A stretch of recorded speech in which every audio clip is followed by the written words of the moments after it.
এ ভাই এ তুই একটু কম প্যাক করিস। আরে ব্রাজিল ফাজিল ভিক্ষা করে মতিঝিল। সামনে লাথি মার শুন এটার সাইড ভিতর পিছন দিয়ে টান টান শুন সামনে দিয়ে সুন্দর ভাবে যাচ্ছে লাথি মার শুন এ ভাই লাথি তো আসতে মারিছি আমি।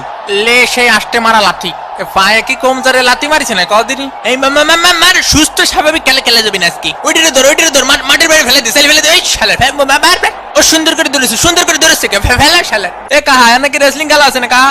আরে হ্যাঁ তুমি জানো না ওইটারে ধর গাদ্দর টান্ডে ফেলে দে পিছনের টেবিলে 2টা দই আর বিরিয়ানি দিও। জি স্যার জি স্যার জি স্যার। এ মনিরা তোমরা সাঁতার কেটে কেটে খেলো। এ ভাই এ খেলা বন্ধ করেন। এ ভাই আমার ঠ্যাং ভেঙে দিয়েছে। এ রেফারি কা আমার প্যান্ট ছিঁড়ে ফেলিছে। এটার মানে কি ভাই? নরমাল কাপড় দিয়ে প্যান্ট বানালে তো ওরকম হবে, তুমি 2 টাকা দিয়ে সেলাই করে নিও। ব্রাহ্মণবাড়িয়াতে 2টা বিরিয়ানি দাও। পাটা ভাঙিয়ে দিয়েছে দেখিসো বাবা দেখিসো রক্ত বেরোচ্ছে। এ রেফারি কা এদিকে আসেন এদিকে আসেন। ব্রাজিলের ফাজিল গুলো কি সব খেলা পাইছে না? ওই যে ওরে যে লাথি মারলো, লাথি মারে যে রক্ত বেরোচ্ছে, এখন ওরে ব্যান্ডেজ কিনে দেবে কেডা? ওরে মারে ওরে মারে ওরে মারে ওরে শেষ, আমার জীবন যৌবন সব শেষ। ওরে মাথায় দেখতে পাচ্ছি না রে ভাই, মাথায় দেখতে পাচ্ছি না। কি রে মেসি ভাইয়ের আবার কি হলো?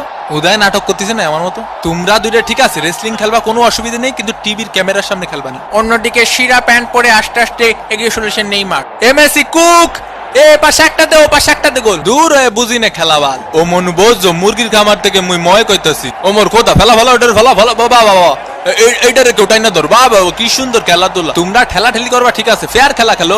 তুমি নেইমার বেশি পাকনামি করার দরকার নেই। তুমি ওই পাশের গোল পোস্টে একখান গোল দিও, তুমি এই পাশের একখান দিও, আর বাকি খেলা আমি খেলবানি ঠিক আছে। ও